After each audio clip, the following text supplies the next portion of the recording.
Um, I think in every way, shape and form it's coming back to some of the ugly days Yeah. in the game. Let's talk about some of the beautiful days Yeah. in the game as we finalise this great documentary right now. It's enlightening stuff. Candid as always, the great broadcaster that is Stephen Cohen.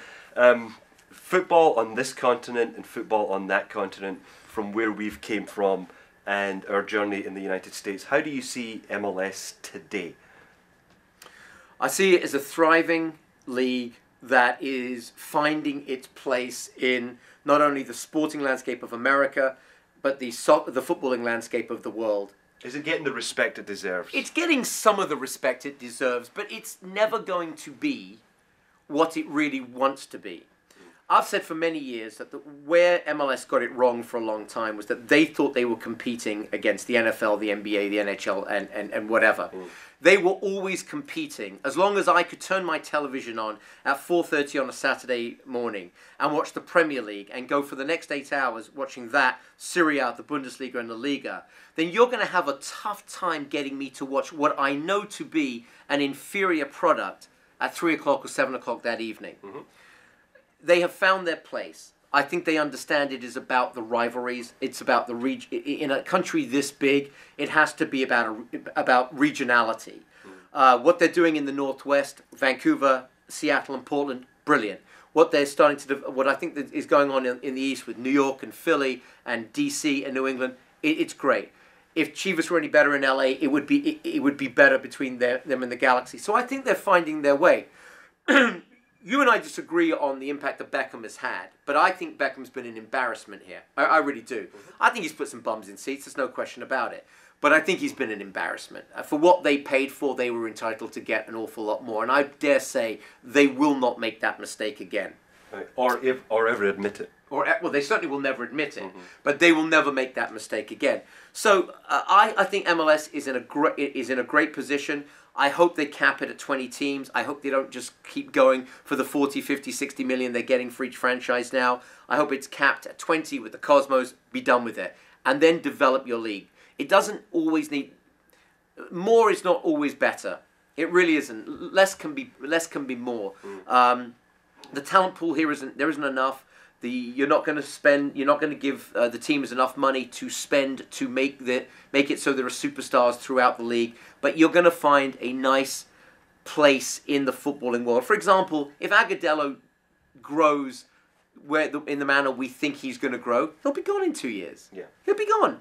That's what MLS is. It's going to be a place for young players to develop and leave, for older players to be on their way out, coming back. That's just what it is. It's not going to compete with what we've got in Europe. And the other thing I still maintain, and maybe Real Salt Lake can change it, and it's going to change it, it can only change it by if a club like Salt Lake does go out and win a treble or a quadruple on this continent, is there just isn't anything to win on this continent. Yeah. There really isn't. I know that sounds awful, but what is that? I don't know of any kids growing up to win MLS Cup. Yeah. Maybe that's another 20 years down the road, but people want to win the Champions League. They want to win the Scudetto. They want to win La Liga. They want to win the Premier League title. So I think it's doing really well. When I think of the landscape from 2002 to today, it's a completely different universe. I mean, just think about the blogging, the podcasting, the message boards. It just wasn't there then, and it is there now. In about 30 seconds or less, European football is in great hands right now with the attacking flair of Barcelona. Everybody's trying to play like that. We've seen that recently with Argentina. European football's in good hands. It is, however, at the expense of the focus of the World Cup. Let's be honest, the World Cup is not what it was when you and I grew up. Yeah. People want to win the Champions League, and people would rather even avoid going to World Cups right now. They'd prefer to win the Champions League and have the summer off. Exactly. Your thoughts on European football, 30 seconds or less. How is it in good shape right now? Look, you mentioned the fact that there's some of the ugliness coming back into the game, or maybe on the terraces and in the stands and stuff like that. The quality of the football being played at the highest level is beyond belief. I mean, do I honestly we talk about the Ajax team of the 70s and the Bayern team and maybe even the Milan team of the early 80s. Do I think they could live with Barcelona? No, I don't. I mean, we differ on this, but no, I don't. I think it's more physical, it's faster, it's more precise, it's a different game. I enjoy the football, and one of the things, I know this is more than 30 seconds, one of the things I'm really excited about tomorrow morning, April the 2nd, is I'm going to turn my TV on tomorrow and I'm going to watch football as a fan again. Yeah. And I'm I interested. hate you. I know, and I'm interested. There'll be no pads of paper. It is an aspect of the game when you do this broadcasting thing that you become very cognizant of, that you've got pads of paper out, you've got TVs on in certain rooms in the house, you've got computers on, you've got the Twitter on, you've got every availability from the media and social network on, just trying to take note after note after note, because exactly. you don't want to get caught out. Exactly, and I'm not going to need to follow SoccerNet's Gamecast, because I don't care what formation they're playing now, and I don't care who's playing in the hole. And I'm looking forward tomorrow, April the 2nd, to, there are 2 games this weekend I want to watch. The Milan derby, and Villarreal versus Barcelona. That is all I'm going to watch this weekend. Yeah. I'll probably check in the Chelsea game begrudgingly, depending on what happens with the Man United West Ham game. But I'm going to go back to being a fan, and and hope.